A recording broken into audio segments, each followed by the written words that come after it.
Ich bin Rabbinerin Gesa Ederberg, Rabbinerin an der Synagoge Oranienburger Straße, also genau hier in der Nachbarschaft des Bode-Museums. Es gibt tatsächlich inzwischen viele Rabbinerinnen.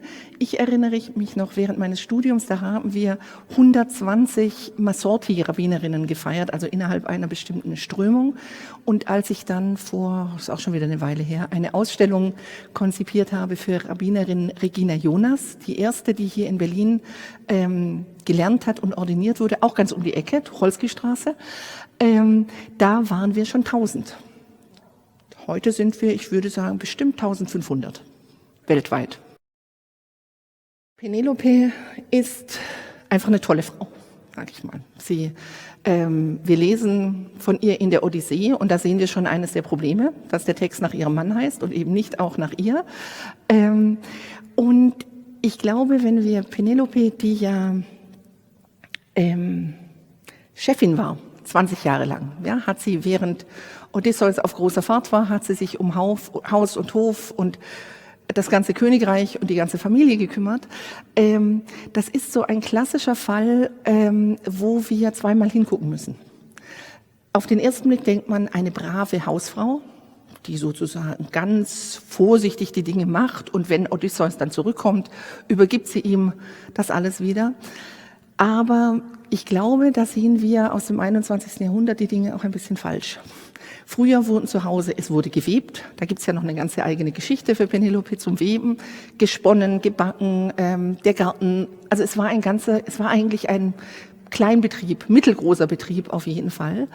Und es gibt einen Text in der Bibel, den wir je nach Tradition jeden Freitagabend lesen, der heißt Eshet Chayil. In einer klassischen deutschen christlichen Übersetzung steht über dem Text das Lob der tüchtigen Hausfrau. Wenn ich den Text übersetze, dann sage ich immer, das ist das Lied der Powerfrau. Weil genau das beschrieben wird, so wie Penelope das macht. Sie pflanzt, sie weist ihr Gesinde an, sie spinnt, sie webt, sie gibt guten Ratschlag. Ihre Kinder hören auf ihre Worte. Und ich glaube, das ist einfach nochmal ein ganz anderes Frauenbild, was uns sehr gut tut. Es gibt Leute, die am Anfang den Raum verlassen haben, wenn ich den Raum betreten habe. Dann habe ich Folgendes gemacht. Ich bin einfach immer früh gekommen. Dann war ich nämlich schon da. Und dann musste die andere Person, männliche andere Person, sich überlegen, ob sie den Raum betritt oder nicht. Es gibt da so zwei Seiten. Das eine finde ich, dass wir unser Frausein, Familie, Beruf und einfach für selbstverständlich nehmen sollten.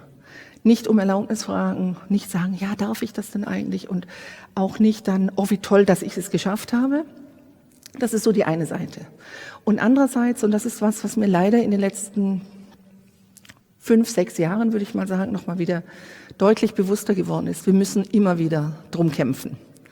Und diese Doppeltheit, ja, von einerseits zu sagen, hey, das ist ganz normal. Und andererseits, jawohl, aber wenn es nötig ist, dann setzen wir uns auch füreinander ein. Was wäre, wenn es anders wäre? Was sind die Lücken in der Geschichte? Also jetzt, ich gucke nochmal auf Penelope. Ihr fehlt ja der linke Arm und wir können fantasieren. Ja, wir könnten sagen, sie hat da eine Harfe, sie hat da irgendwas Schönes, Weibliches. Wir können aber auch fantasieren, dass sie da ein Schwert, ein Schild, einen Bogen trägt. Und das finde ich ganz wichtig. Also immer diese Fantasie aufmachen und zu gucken, wenn es auch mal andersrum, Geschichten erzählen über einen Mann, als ob er eine Frau ist und über eine Frau, als ob sie einen Mann ist, dann merkt man nämlich schon mal ganz viel, wo es vielleicht nicht stimmt und kann dann nochmal hingucken.